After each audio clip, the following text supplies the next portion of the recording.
Joining me now, right here on set with great pleasure, the great Senator Ted Cruz of Texas, author of a new book, Justice Corrupted, How the Left Weaponized Our Legal System, which will be available tomorrow. Wait a second. I'm going to flip this book right up here, and you're going to show it to me on set. There we go. Senator Cruz, it is wonderful to have you on set, sir. It's great to see you in person. Larry, great to be with you. My pleasure. One of the themes of this show recently, I hate to do it, the 10 Commandments, thou shalt not lie. Joe Biden is incapable of telling the truth about the economy. Yep. As recently as just the other day, the latest one is he's going back. The Trump tax cuts only help rich people, et cetera, et cetera. He's done nothing to stop the production of oil and gas. Now, you're a veteran. You've seen this. You're a senator, as a presidential candidate. What do you make of this? I mean, are people going to buy into this? So I don't think anyone buys into it. You're right, though, that it is more brazen. Usually, you think back to Bill Clinton. Remember the compliment about Bill Clinton, that he's an unusually good liar, which was not much of a compliment. Well, I got to say, Joe Biden is an unusually bad liar, because what he says doesn't pretend to have any hook to reality. So he stands up and says, oh, it's Democrats that are fiscally responsible. Like, nobody who has not been in an LSD-induced coma for the last 2 years believes that. The White House press secretary stands up and says, on illegal immigration, people just aren't walking across the border. It's simply not happening. Like, I've been down there over and over and over again. I brought senators down there. You encounter people literally every hour of every day, and they gaslight the American people. One of their more recent spins is they tried to say it was Republicans who wanted to shut the schools down. Like, it's just utterly ludicrous. I got to say, it was very impressive of Republicans to manage to shut the schools down only in blue states controlled by Democrats. I mean, that's some Houdini-level stuff, and they're counting on the corrupt corporate media to carry their spin. I don't think the American people are buying it. The latest one that annoyed me so much was he's attacking the Trump tax cuts as tax cuts for the rich. And in our riff and in our discussions on the show today, every data point we have shows the biggest winners from the 2017 tax cuts were the blue-collar middle class, the lower middle class, minority groups, Hispanics, blacks, Asians, women, for example.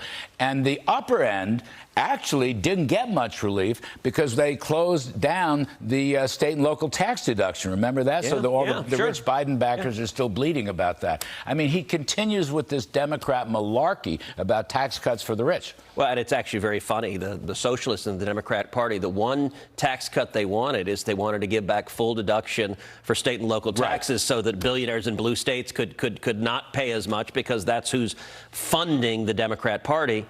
Look, if you look at the results, here's a radical economic proposition. Jobs are good. I mean, you look at the results, and you were in the Trump White House. You saw it firsthand. We had the lowest unemployment in 50 years. We had the lowest African-American unemployment ever recorded, lowest Hispanic unemployment ever recorded. We had booming prosperity. We had 7 million people come off of food stamps, get jobs, and provide for their kids. Poverty was going down. Median wages were going up. And listen, Larry, part of the reason why I think this election is going to be such a wave election, it's going to be like 2010. Republicans are going to retake both houses, is a very simple question for folks at home. Are you better off now than you were 2 years ago when Joe Biden became president? And if you're a big tech billionaire, if you're a human trafficker, if you're a fentanyl dealer, then the answer is yes, and you probably ought to vote for the Democrats. But for everyone else, life has gotten much, much worse. If you're a senior at home, and you've worked 20, 30, 40 years, you've saved responsibly, you have a 401k, you have retirement, you've seen your 401k plummet 20, 25%, 30%. The average nationwide is $34,000 of retirement savings have been blown up under Joe Biden.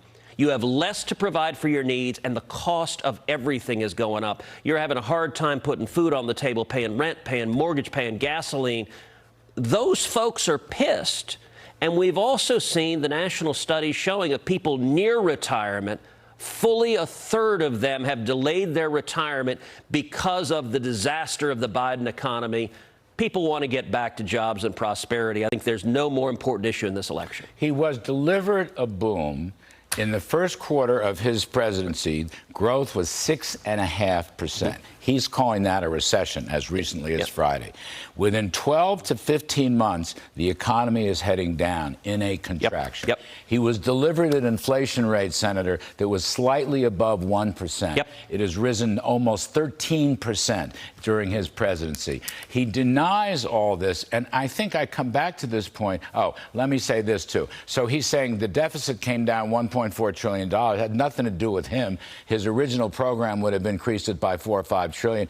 He didn't say, though, $5 trillion in new debt and borrowing requirements, which is what mainstream nonpartisan groups are saying.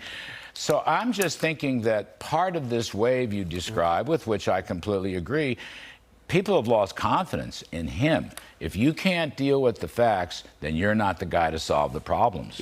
And when you're fundamentally dishonest, look, you're an economist. Since you and I were both in short shorts, a recession has been defined as 2 consecutive quarters of negative economic growth.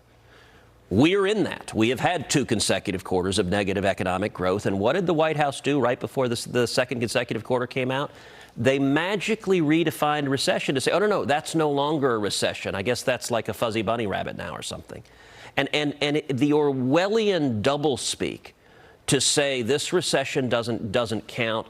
Listen, you're right. When Biden came into office, he had enormous advantages. You had idiot blue state Democrats who had shut much of the economy down. People were going back to work. Talk about a tailwind. If he'd just shut up and gone down to the basement and done nothing, we would have continued with economic growth and prosperity. But instead, they assaulted, number one, American energy production.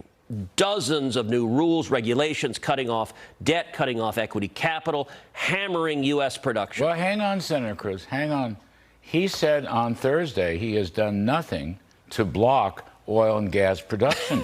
He said that. He said that definitively. Are you saying he was wrong?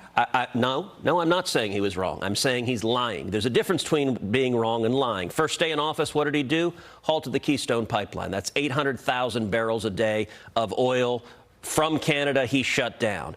Within days after that, he shut down new oil leases onshore and offshore. And by the way, when he was campaigning for president, he promised to shut down new leases onshore and offshore on federal land. He followed through on that promise.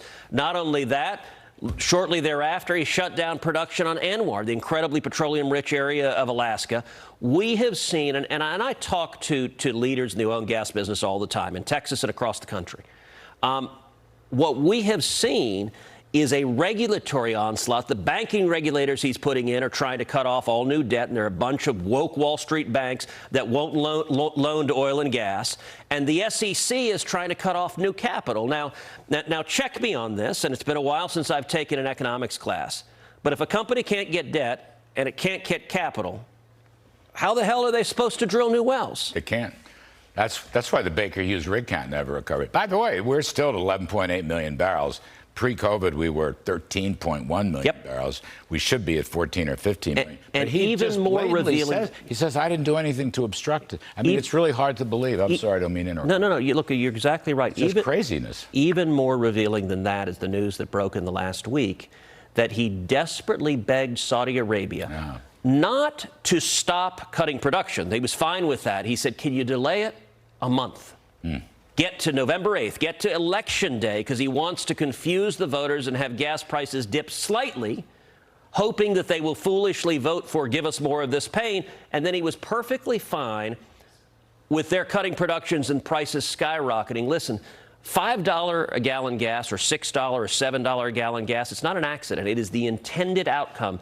The average nationwide was $2.38 a gallon when Joe Biden got elected. And if he has his way, it'll go up to $10 or more. That's what they want, because they want to make your life so painful that you sell your truck or your SUV and you buy a little Prius, and they're willing to just have single moms and working people suffer a lot of pain in between in the interest of their extreme agenda. It's why we're going to see a great victory, I think, in November. So let's advance that story, great victory in November.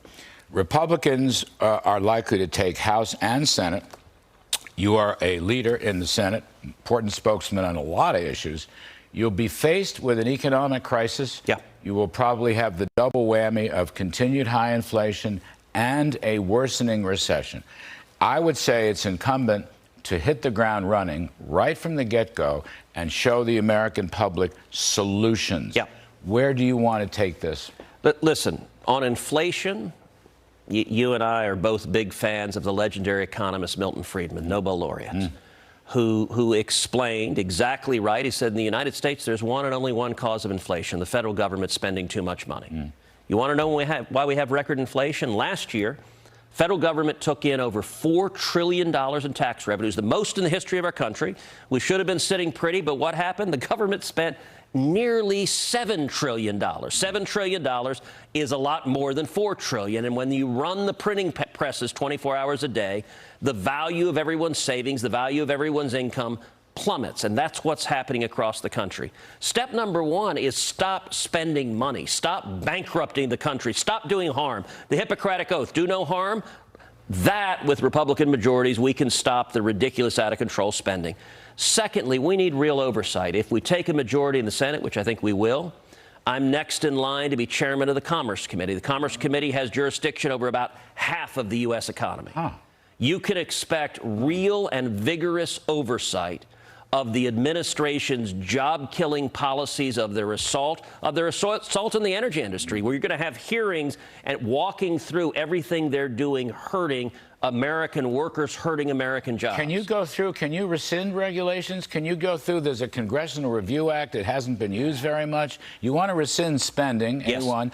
How about rescinding the regulations? So you can. Now, Biden can veto it, but we need to use the Congressional Review Act to try to rescind regulations and to force votes, and also to force Biden, if he wants to veto it, he can, but we need to hold him accountable. We also, I serve on the Judiciary Committee, one of the senior Republicans on Judiciary. My new book that just comes out tomorrow, Justice Corrupted, is all about how the Obama administration and now the Biden administration turned the federal government, turned the DOJ, the FBI, the IRS, into a weapon to target their political enemies. And it is dangerous. We see it with FBI agents raiding Mar-a-Lago. We see it with differential justice Steve Bannon being sentenced to 4 months in jail, which is ridiculous. Crazy. And what the book does is it walks through how exactly Obama and Biden did that. It also walks through January 6th. It's the first inside account of what happened on January 6th. As you know, I stood on the Senate floor and led the objection for the Senate. And so the book tells that inside story. We have to get out. I love talking to you. I talked to you for the whole hour.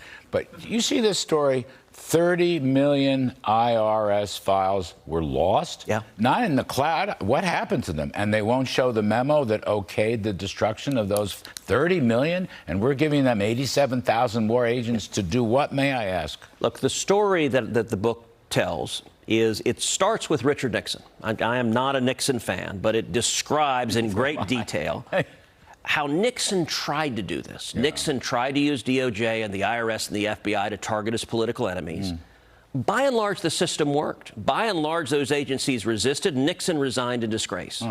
What Nixon tried to do, Obama succeeded in doing. And now, under Biden, it is metastasized. So take the IRS. Remember Lois Lerner? Yes, I do. Under Obama. Never met her, but I remember the story. Yeah. And she ran out of town. And she targeted, the Obama IRS targeted conservatives for their political belief, persecuted them. When that happened, and the book walks through this, Obama said he was angry and the American people have a right to be angry. And you know what happened? She was held in contempt of Congress. The Obama DOJ refused to prosecute her. She resigned with her full pension. There was zero consequences whatsoever. It is lawless and shameless, and everything that happened under Obama, under Merrick Garland and Joe Biden, is much, much worse. I love it that you're going to have this regulatory oversight. You personally will have this. Here's the book. It's called Justice Corrupted, How the Left Weaponized Our Legal System. Available tomorrow. I'm just going to say one click on Amazon. Senator Ted Cruz, you're fabulous. Thank you for visiting on set, sir. Appreciate it.